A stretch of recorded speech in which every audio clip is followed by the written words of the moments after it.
I'd like to call to order the Planning Commission meeting for the Village of Beverly Hills for February 25th, 2026. Lydia, will you call roll, please? Of course. Chair Westerland. Here. Vice Chair Dillard Rousseau. Here. Secretary Copeland. Miss Erickson. Here. Mr. Campbell. Miss Harper. Here. Mr. Ross. Mr. Lucas. Here. And Mr. Trust. Perfect. We have a quorum. Fantastic. However, we have a few of our members who are excused, so I'm looking for a motion to excuse Copeland, Campbell, Ross, and Truss. If somebody be in favor to make a motion? Motion. Okay, I have a motion, I have a second? Second. Motion and a second to excuse members Copeland, Campbell, Ross, and Truss. All in favor, say aye. Aye. Opposed? Motion carries. All right, before us, we have an agenda, and I am looking for an approval for that agenda that's in front of us. Mr. Chair, I move to approve the agenda as written. Fantastic. Do I have a second? Second. All right, all in favor, say aye. Aye. Opposed? Motion carries. Okay, we also have the minutes from the January 28th, 2026 Planning Commission meeting. Hopefully everybody's had a chance to review them. If there's any comments, let me know. Otherwise, I'd be open for a motion to approve the minutes as submitted. Mr. Chair, I would move to approve the minutes as submitted. I have a motion. Do I have a second? Second. All right, I heard Elizabeth first. So Elizabeth says second. All in favor, say aye. Aye. Opposed? Motion carries. All right, looking for public comments on items not on the published agenda. If there's anybody here from the public wishing to speak on something that's not on the agenda, please come forward. Seeing none, we're going to move right along to old business. All right, we have Planning Commission Case 26-01-02, Special Land Use and Site Plan Review for Detroit Country Day School. Susie. Hi, nice to see you all this evening. So we did have this case before us at the last meeting. It was tabled in order. It was tabled in order to provide the applicant with more time to gather some information specifically around the scoreboard, right? The size, the sound, how far is that sound going, and give us some details on what kind of trees or other vegetation may be removed as part of that scoreboard project, and what's going to happen with that vegetation. And after speaking with the applicant a couple times over, right, we determined it's probably best to separate those two. Separate the scoreboard and all elements of that scoreboard. Sorry. In my way of looking down this way. To separate the scoreboard entirely from the overall site plan and special land use consideration, so that they can move forward on the elements that Planning Commission feels that they're ready to move forward on, and that'll give them more time to really dig into the sound study that was required of them. They're about halfway, at least as of our last conversation about a week and a half ago. So there's still some work to be done, and they want to be able to do that in a thoughtful and methodical way that really answers all the questions that came out in our January meeting about that. So tonight we are going to consider the bulk of those elements, right? So as a reminder, that's the pedestrian walkway, the ADA improvements, especially down near the concessions area, the lighting, the new track, the new turf, the lighting on the field, the landscaping, the bleachers is a huge thing, thank you. And the remaining elements. One of the items that we had talked about at the January meeting was about the signage. You recall there's logos placed throughout the pedestrian walkway on those, I'll call them the lighting piers, right? We've got those, there was the banners, they've got their logo as a 3D sculpture that we were also talking about. And so Brian and I did dive into that, the logo and the signage element of it specifically. And as we know, and it's, really emphasized throughout Brian's review letter, there's many elements of this project that don't fit neatly, if at all, into the ordinance, right? We don't have the standards for institutional. So, at least in terms of the banners, and I'll try and be as systematic as I possibly can.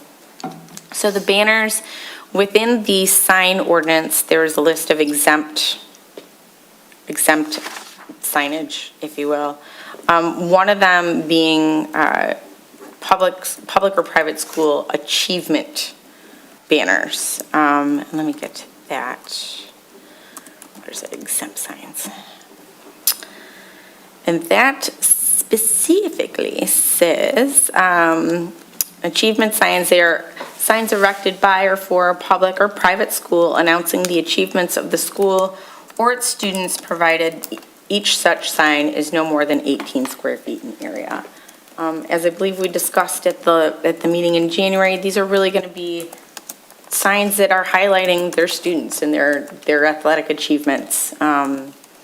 The football players, the baseball players, and other school achievement related items. So I'm comfortable considering the banners themselves to be exempt signage. In terms of the logo placement, I took a long look at the actual purpose and intent section of the sign ordinance regulations. And really, the emphasis to me is on the public realm, right?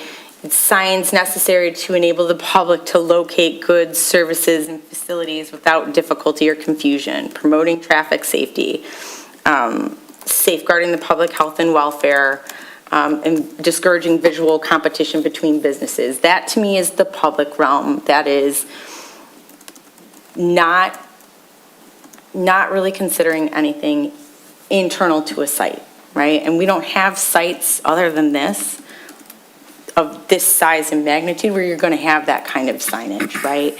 And again, like you go into the other kind of subsections of that, creating a more attractive business climate and character and a unique sense of place within the village. Their signage is intended to make that unique sense of character and place on their site, right? That is, they're promoting that healthy school pride, right? And then lastly, it's again to create unique signage that is unique and creative to help reinforce the business brand and identification, right? So yes, they are doing those things. So I don't see an issue with the logo placement on the interior of the site. Now, if this was out at the intersection or out at their entrance, totally different story. Then I think the standards of the sign ordinance would very clearly apply to what they're trying to do. But given where this is located and what it's intended for and who it's intended for, I don't think there's an issue with the logos. Same with the sculpture. There is nothing in our ordinance that remotely discusses art. There's one little thing about murals as artwork, and that is truly the only reference to art in any way, shape, or form, which is sad, and we're totally going to fix that over the next couple of years as we go through the rest of the projects that I've got lined up for us. But,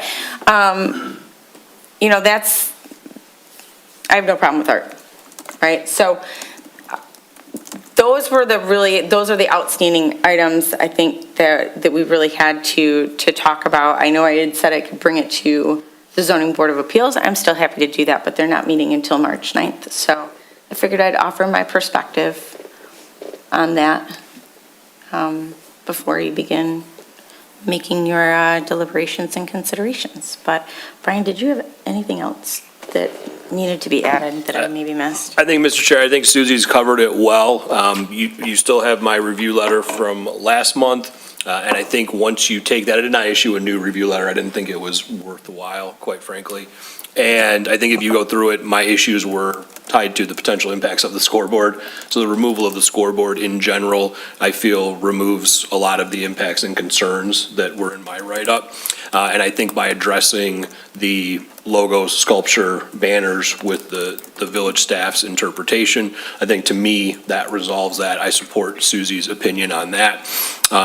So I think, again, it's up to you all. I feel this is ready to move forward, and then it'll give us an opportunity to deal with the scoreboard at a later date on its own, and when the petitioner has had sufficient time to really dive into those impacts that were discussed at last month's meeting. So the only closing point I have, save for any questions the commission may have, would be a reminder that this is a special land use. So this is in front of you for both special use and site plan. And those will be, if you're ready to move forward, those will be in the form of recommendations to council. Council has the final review authority because it's a special land use. Okay, great, thank you. Before we do the public hearing, I think We we'll. don't need to do another public hearing. We don't? Nope, Okay. because that was, we held it, Yeah, we did. and we just tabled, so we're good. So if I may ask the applicant to come forward and tell the other planning commission members a little bit about what you're proposing tonight, because they weren't here last Yeah, week, some of that them would be weren't great. here. Have no fear. Yeah, the Yeah, way yeah, abbreviated version. That's good. No, I really like you, Rich, and I think that was a great presentation last time. But let's not and say we didn't. But you're a designer, you like to talk about your project. So. It's a good project, We're right? just trying to bring it forward, yeah. So, Right. hi, good evening. My name is Richard Hodek. I'm the president of Grissom Metz Andrews Associates. We're landscape architects located in, do you need the address? 15,000 North Edward Hines Drive, Plymouth. So, usually have to do that. So, again, I'll just kind of reiterate our project, where we stand currently. If you can see my cursor, we have a project basically encompasses the track, the football field, the bleacher area, and really starting on the upper level is the school wants to create a sense of a place and a sense of camaraderie and fellowship and excitement about the athletics complex. Right now, this all sits down in a hole, and this is an asphalt and concrete driveway that they really want to elevate the whole experience. So starting at this drop-off area here, we're going to remove all of this paving, coming around back to past the concessions building, up to, and tying back into this area. And right now, this is it's an emergency fire access lane. So it's 20 feet wide, used primarily for that, and some service vehicles for the school. So this is kind of just some imagery that's occurring there. These are pavers that have probably been in place for over 20 plus years. It's all precast concrete. They have multiple issues with constantly replacing the pavers. Asphalt paving, curbed, it's a vehicular, the whole experience, right, this is how everyone comes to the stands, is down this road. They shut the road off, and, you're either walking on this little sidewalk or down through here. You get down to the very east end now, down by the concessions building, and there's a severe grade drop that comes off of that road. So it's a dangerous condition for vehicles to drive around. There's actually signs up that says, caution, severe angle. So they want to improve all of these things. So we came up, we were brought in and to design this make this a pedestrian plaza and terrace and, arrival area. So these are just kind of some of the precedent imagery, the thought of bringing this, really elevating this to more of almost a collegiate level experience, and really tying in. One of the things is that they've already got a lot of the architecture is a lot of the buildings have the same architecture and vernacular. So we wanted to carry that through into the landscape improvements. So through masonry, some of the paving, upgrade the landscaping. We talked about having, banners, and then also these little, kind of these Instagram moments, right? It's a place where people can kind of congregate and kind of take their photos and share it with their friends and family. So this is the plan. Again, we'll get more into this in the images that I show, but they're in the current, right, what they're going to be doing is they're going to expand the current size of their bleachers, I think, or is it maybe from 800, Scott, to make 1,000 seats or something? Somewhere in there, so they're lengthening the bleachers. The track itself, the asphalt, is all remaining in place. They're going to basically pull up the red coating, put down new coating system on it. They're going to pull up the existing synthetic turf football field, keep the aggregate base all in place, put in a new synthetic turf surfacing, and then also create really a much improved access here coming off of the upper level and down through a ramp to get down to the lower level. So starts out, this is your sense of arrival, right? When you come into here, there's going to be this archway, has the athletic logo here, calls out the athletics complex. On the back side of the sign, it's going to actually have their motto. It's in Latin, and I don't speak Latin, so I can't tell you what that is, but there you go. So it's on the back side as you leave. You have this this moment of remembrance as you leave. But so again, changing up creating these masonry columns that are going to be matching the same brick on the building, and upgrading. You can start to see some of the upgrading of the landscape. Creating these masonry columns. Right now, there's 3 light poles that exist down there. So once you get past a certain point, it becomes very dark. So these masonry columns are going to have lights on them. They're going to have banners to identify and light up this corridor. All taking out all the concrete and asphalt, creating new paving systems in there. And this right here is kind of this is their alumni area here. So this is one of in plans, future plans. This is to bring this pavilion, this outdoor space for the alumni, has an overlook that they always congregate down in this location. As you move back out of there, back onto the walkway, upgrading and putting in landscaping to soften the building right now. Again, that's paved from really that whole 20-foot width that you're seeing there, plus up to the building is all concrete and asphalt. So we're going to put some landscape into it, soften it up. As you move down a little bit further, you start to see this logo element here. This is about 12 feet high and about 13 feet wide. And so again, just kind of an Instagram moment. And one of the things that we felt, the reason we did it here was that there's a cooler, kind of a masonry built screen wall here that has all their cooler units in it, and you don't know how to get to the baseball field. You would never even know. So we're looking at putting some wall graphics up here as identifiers, and kind of make this change out the look of this space as opposed to just being a pull-off spot. It becomes a little bit of a pedestrian plaza and a moment of pause and a turning moment of, okay, you got to walk through this wall here and you get into the baseball field. As you come down to get to now where you get to the terrace area, we're changing the paving up again from basically concrete and a brick border to all brick to again elevate the experience and the look of what's occurring out here. Looking at building these pavilions. And updating, we're going to remove the wall, put a new wall into here, kind of some lean rails into here, outdoor seating. There's kind of a view of this minus the scoreboard.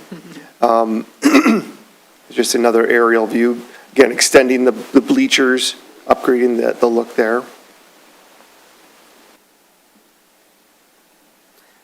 Again, another view of the pavilions. So there'd be one on the home side, and then there's a smaller one over at the visitor side. One of the big things then as we get down to this area here is right now, again,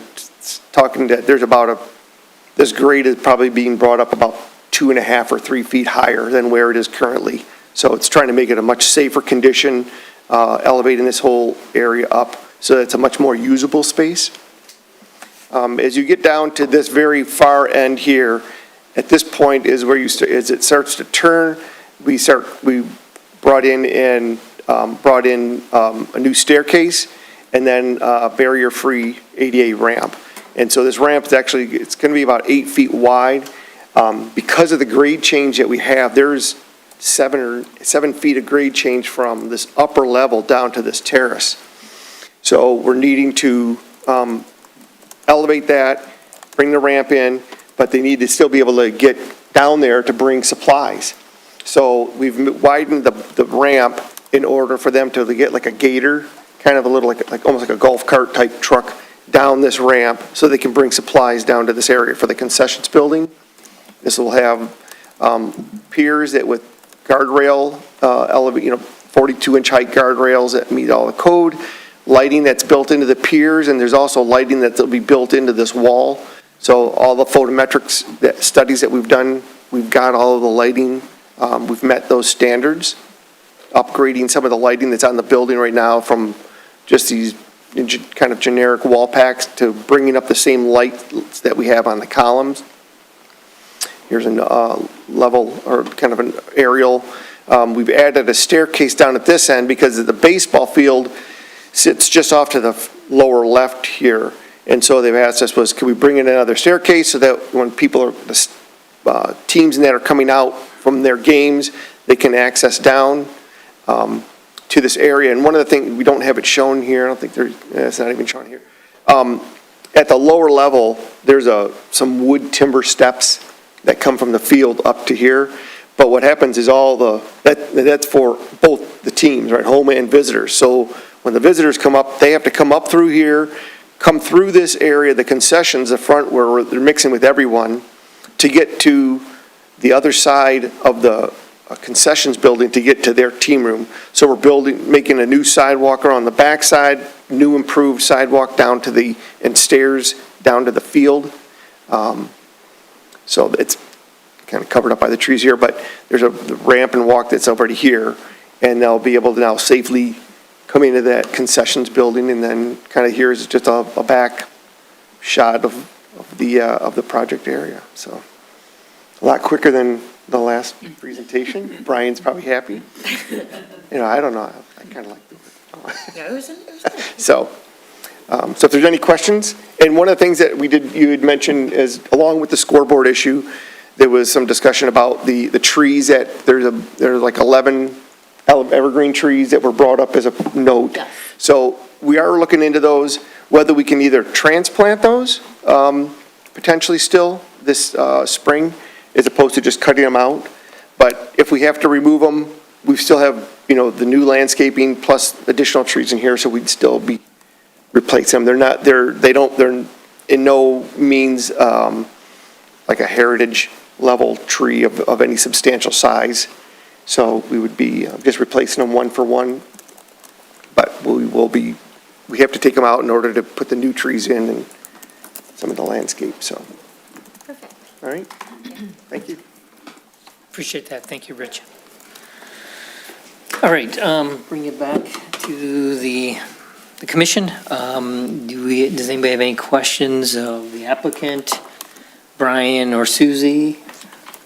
Just a point of clarification, you had mentioned initially that road was for special vehicles such as fire trucks and police. I'm assuming that is still something that they can use to access? Yes. Okay. So absolutely, that was critical. So it's, again, I had mentioned it's a 25 or 20-foot road width currently. We will still keep it at 20 feet. We've already had a geotech report that's been done and designed, so they've designed the paving thickness relative to that so that it will support a fire truck access. So that we can't build anything permanent in there outside of the paving. So there's no permanent furniture or any other improvements that would obstruct an emergency vehicle getting from the drop-off area back around and connecting back in around that baseball field area, so. Thank you for clarifying. Yep.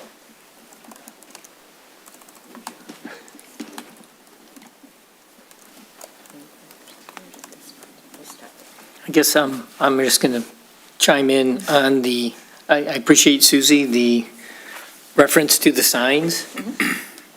However, in my opinion, I think those are good points as an argument, and I think that should go to ZBA, so then it's passed through with some protocols, understanding that they sought a variance for the banners and the athletic campus and the mind, body, and soul. Okay, I knew something was in there. Sound, mind, sound, body. Fencing, so I just wasn't sure. Is that in the plan or? Okay, so, yeah, it hasn't. So it's just a matter of making sure that we've got that all captured. I just think that then it clarifies it, and that there's, in my opinion, that if there's a ZBA motion on that would button this thing up really nicely. I think other than that, the colonnade's really nice. I think it really elevates the campus. I think it's a great asset. So everything that is being proposed here, I think is wonderful. I think just buttoning that up, in my opinion, would be great.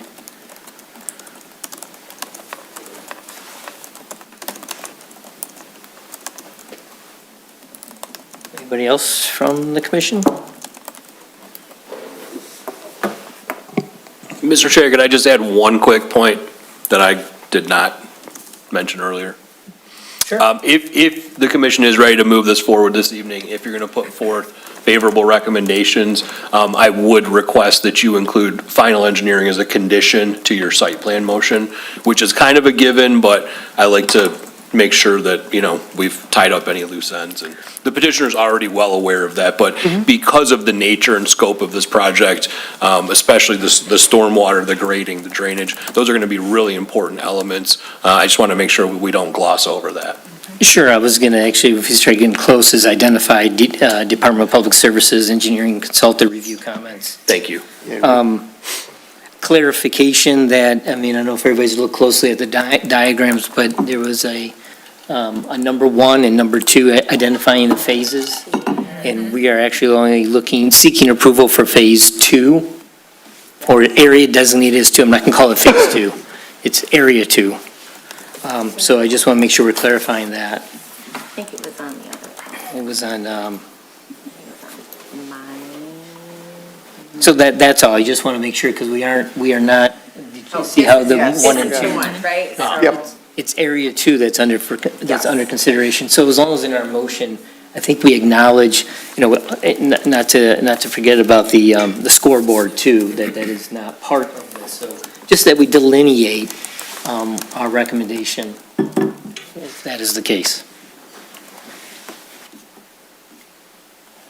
And if there's any others who'd be open to the ZBA, seeking ZBA approval for the signage, that would be another item that I think we ought to include. So if there's any discussion on that, if anybody, Mr. Chair, I don't disagree. I think that would be smart, to the point that you made as far as wrapping it up nicely and having that ZBA kind of stamp of approval makes sense to me too. We just don't, I feel like it won't set a precedent here, but we'll have like concrete information that we can use moving forward. So I have no objection to that. Was that the only thing? Were those kind of the only concerns from last time? so I guess, going back, the conversation mostly stemmed around the scoreboard. The size of the scoreboard, the sound from the scoreboard, the angle, if it was distractive to any of the drivers coming up or going eastbound on 13 Mile Road due to the elevation changes, when you bring that scoreboard up. We had a little bit of discussion on the lights, lighting the field. They're reusing the existing poles and replacing the fixtures with LED fixtures, which allows better control of the light source. So there's existing lights there now, and so I think that's an improvement. We have a light study on there that shows that it was illuminating the field. We recognize that there was, besides the hardscaping improvements, the increased size of the bleachers, replacement of the turf, that was all in line. The addition of the alumni area, right now, previously they'd indicated that they used that as a grassy knoll, and set up a tent for the alumni, so this formalizes it nicely. So I think those were the main concerns, was really stemmed and was focused on the scoreboard. I think that was about it, other than, we took the signs. Yeah, I'm sorry, yeah, Ashley. No, I was here, no, that was accurate, that was the big Was there concern was the anything that I missed? scoreboard. No, the scoreboard and the lighting, that was the big concern last time. And we do, Oh, no, go ahead. I'm saying, we did recognize that the ordinance restricts the height of lights at 14 feet, and that the entry arch is actually at 15 foot to allow vehicles to pass underneath, and there's actually a recessed light fixture Yes. in the underside of that arch, correct? Yeah, typically a That is 15 technically at feet is, 15 foot, but it's a recessed fixture that's going to illuminate. it would be it'd be built into the bottom of that archway. And that'll be, because we don't have any lights off of that arch, it's just that'll come up underneath the bottom of that, and that'll wash out lighting up and around that area. So, But then all the other lights along the colonnade were all at 14 foot. We've gotten there. There we go.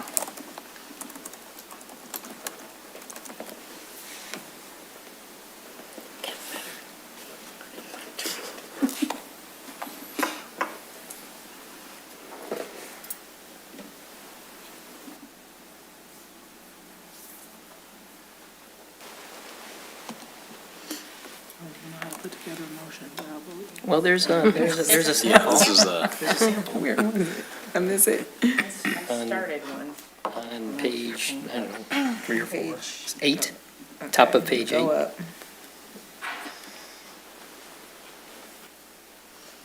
Okay, very good. Okay, Mr. Chair, if I could.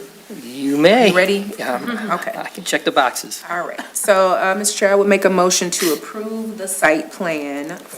We make a Recommendation. Make a motion to make a recommendation to approve the site plan for the athletic complex improvements at Detroit Country Day School, ensuring that all references to the proposed scoreboard are removed, and provide a favorable recommendation to Village Council for special land use approval, but also, should I say remove or send to ZBA the portions dealing with the signage, some of the signage, banners, signage. And also ensure that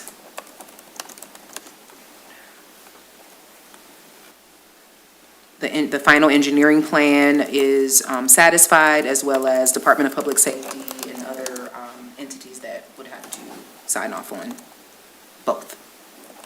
Is that sufficient? For Area 2, and it's dealing with Area 2 as outlined in the documents. Sounds good to me. Okay. Make sure I got it all. Sounds good to me. All right. So we have a motion to recommend approval of the site plan and the special land use to council with a couple stipulations. Do I have a second? Second. Second by Ashley. Lady, will you call roll, please? Yes. Chair Westerland, Yes. Vice Chair Dillard Rousseau, Yes. Miss Erickson, Yes. Miss Harper. Yes. And Mr. Lucas. Yes. Fantastic. all right, thank you. Good luck. I think it's a wonderful improvement. It looks really nice. Really looking forward to seeing that So are come we. to fruition. I'm sure you are. It looks very nice. Thank you. Touch base tomorrow. We'll chat tomorrow. All right, will do. Okay, have a good night, everyone. Thank you very much. Thank you. This is not remote, I mean.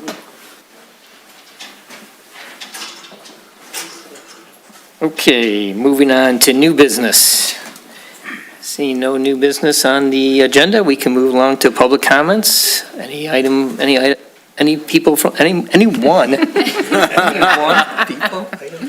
from the public wish to be heard? None in the audience, so we'll move along. Liaison comments. Our liaison is not present, so we'll move on to staff comments. Staff report. which I am really upset that didn't show up, because I put it in there so I wouldn't forget, so, but I didn't. I don't know why it didn't pop through. I guess I still need to figure out how to click the right boxes to make my memo show up like this, but, so I only have a few things. First, master plan and zoning ordinance rewrite. An RFP was released on February. Huh? It sounds like Your mic on. Oh, I am. I figured I was loud enough. Maybe the first time. Anyways, so RFP was released on February 11th. This is a combined project that we're tackling, which is a little unique, actually. So the proposals are due on March 11th. We've had some good interest. I've fielded a few calls and emails. I know Brian's fielded a couple of different calls and communications. So I'm looking forward to seeing what we're going to get. In combining the projects, I mean, it's really meant to kind of take advantage of those built-in learning curves that any good consultant's gonna need to do, right? They have to learn about the master plan to put forth a really good ordinance, and they have to learn about the ordinance to put forth a really good master plan, and, like, what's messed up in the ordinance that needs to be fixed when we talk about the master plan, and vice versa, right? So, all told, I mean, it's gonna go sequentially and concurrent, kind of all smushed together at once, right? There will naturally be some necessary sequencing that happens, right? Master plan has to get adopted first. Zoning ordinance will have to get adopted last. I think this is gonna take about 1.5 to 2 years, all told, so. But it'll be good, and we'll have a better plan of attack, and I'm cautiously optimistic that by the time we have our next meeting in March, that we will have our consultant picked and projects awarded. So stay tuned. Well, that's what I was going to ask you, what is the review process? So you're going to have, hopefully very quickly, is it going to be an interview process with this, or just a review of the proposals? Right now, Shortlist? we're reviewing, right now the plan is to do internal review of proposals. I've got a placeholder in my schedule for interviews if we think that that's necessary. I'm generally one that thinks that, like, once you get your proposal, you're gonna know, I also have a pretty good idea of who is going to be submitting proposals. I mean, who I'm looking forward to reading those proposals, and who maybe is gonna have a more difficult time competing with those other proposals, right? So, so a solid maybe on interviews. Okay, so was it an invite list, or was it a public? Public. Okay. It's posted on Mitten, the Michigan Intergovernmental Network for bids, right? So it's been posted on Mitten for 30 days. And so stay tuned. Public bid opening at like 2 o'clock on the 11th, right? Okay. Here, if you wanna check it out. But I'll keep you guys posted. Obviously, we're gonna be doing a lot of work over the next 1.5 years. Next up, continuing with planning, the American Planning Association is holding their annual conference in Detroit this year. Yeah! So that'll be really cool. It is April 25th through 28th, so it actually starts on a Saturday, which is odd, but whatever. Ends on a Tuesday. It should be really cool. I am personally, I know I'm going. Village manager is planning to go. I imagine you're going. I'm really looking forward to some of those remote sessions, right? Go check out what's been happening in our region. So that'll be it's the first time it's been in Detroit for, 20 years? Oh, wow. Pretty close to 20 years. So this is a big deal for planner nerds such as myself. Where's the venue? God, of course you had to ask me that I'm sorry. question. I don't know, Detroit, Down at Huntington Place. It's gonna be at Huntington. Yeah. It's going to be that big of a space, that's, I'm just curious. it is going to be, this is not, Adjournment, so everyone's picking up on that. Huntington Place, it's I gonna. know it. Huntington Place. That's where everything is. It's right down the street from us. We can Guessed stop it. in. Right. Yeah, so just pop on in. Yeah, Huntington Place is where it's gonna be, the bulk of the session, so, I can, So is it going to have a Sunday?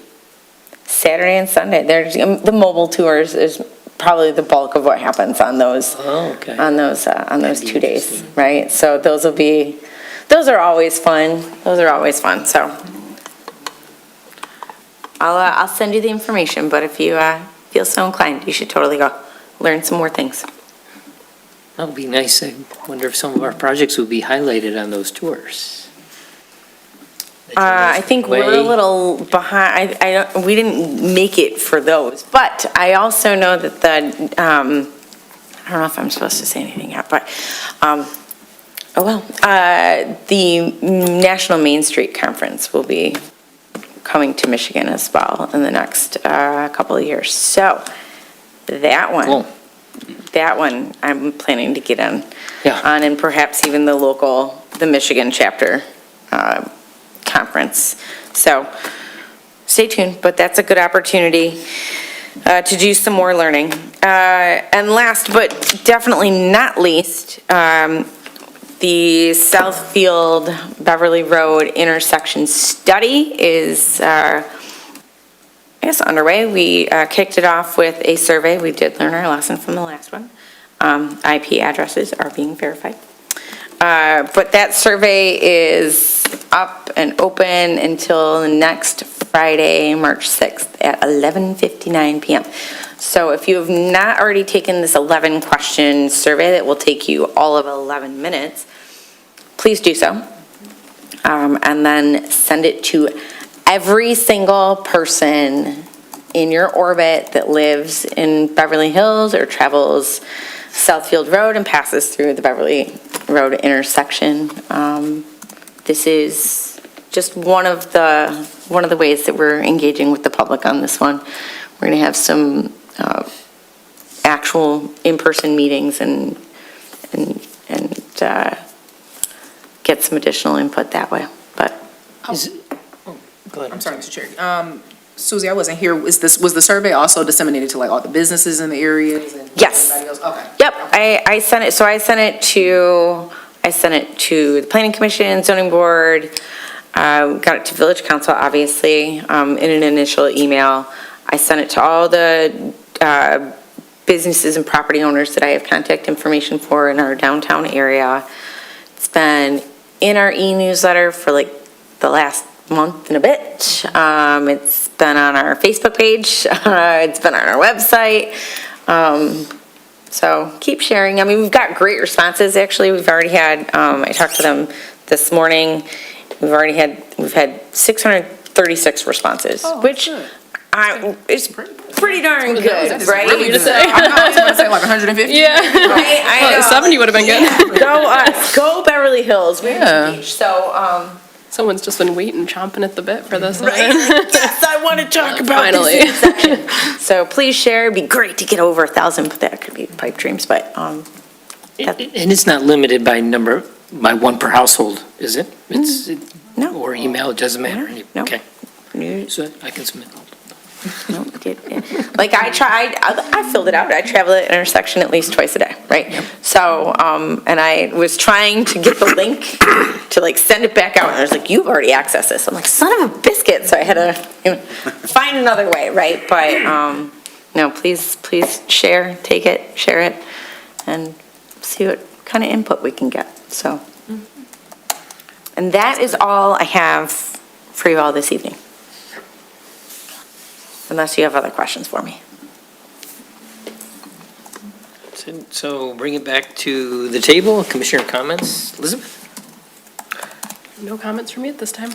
Robin? Happy New Year. It's my first time being at the meeting all year, so Happy New Year, everybody. Jeff? Happy New Year. There's an echo. Go back. Ashley? I have a commissioner question. Okay. Maybe that you maybe can address or not. So when January meeting, we talked about short-term rentals, and I think our subcommittee was disbanded because the new village attorney had a perspective that zoning is permissive and short-term rentals aren't allowed. Yep. And at that time, there hadn't been any action taken on implementing stopping short-term rentals that are currently in use. And I was just curious if there was an update on that, or what was gonna happen with enforcing something that wasn't allowed. Sure. So, and we were talking actually before the meeting, officially convened about it.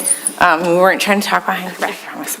So we are, I don't believe we've started enforcement at this point. However, we are, I mean, I've got my code enforcement officer kind of busy with a few other things, but we are going to be making updates to the rental ordinance itself. Right now, I think that's chapter 10, and it is got some, it's bare bones, right? And so the building, oh, I don't want that at all. The building department has requested changes to that anyway. So I was reviewing an initial draft for rental ordinance information. The new village attorney had recommended that maybe, you know, it could be a fairly simple tweak to the definition of a rental, right? To specify very clearly that it has to be 31 days or more, right? Since what's been typically found is that short-term rentals are something less than that, right? So, and we've got that in the draft ordinance right now. I think, like, I made several tweaks to this ordinance today. So I don't know exactly how quickly that is going to get to council right now. My guess is probably April, right, when that's all said and done. So we're kind of shoring up what we can already. I will touch base with code enforcement tomorrow, right, to really find out when are we going to start issuing these. I know I have a short list, he's got a longer list, right? And the attorney has given us the go-ahead to start enforcing, and the village manager is supportive of that as well. So we're going to be getting on it, and I think once we have the tweaks to the rental ordinance overall, that will help give some extra teeth. Does that help? Yes, yep, I was All just right. curious, thank you. Yeah, no worries. May I, so in advance of the code enforcement, if people were to notify code enforcement, like Yeah, now, please. that's okay, right? Yeah, absolutely. Absolutely. If you know of one, send us an email. You can send it to me if that's easier, just send it to me. Be like, hey, here's one for you. We can send it right to Mr. Young. You can send it right to Mr. Young. Okay. You can send it to me. You can, either way, it's going to get. to Might be Mr. busy Young. tomorrow, I'll put it that way. All right. Perfect. He's gonna be like, what did you talk to them about? They're like, we talk about things, man. So, no, so that'll be good for him to have that list, right? Okay, I guess I don't have really anything. No, we're going to work on the development-ready communities, so Yeah, we're working on that. we are working on that. Okay, I have nothing else to add to that, so I guess I would look for, correspondence. Have any correspondences? A couple of you had some things that, from the last meet, they were carryover from the last meeting, the most recent Michigan Planning Magazine, and some just additional information, so happy reading. There is, and I don't think I mentioned it in January, but one of those things I see it on Jeff's, it's a little trifold with some training opportunities. Flip through that. If you see something that you think the commission could benefit from, let me know. I am happy to try and arrange to have some training brought to us. That is one of the questions that was asked of me from the master plan. It was like, hey, do you guys want some training? I mean, it wasn't necessarily at the forefront of the radar for that particular proposal, but if they're willing to give it, then maybe, right? So, but if there's something in there that interests you, let me know. And we can make learning happen. I think it's a good idea. I mean, some of us have more experience than others and across the whole commission, so I think those are great opportunities. Absolutely. All right, I would there look for a motion to adjourn. Mr. Chair, I move to adjourn at 7:53 PM. Do you have a second? Second. All in favor? Aye. Aye.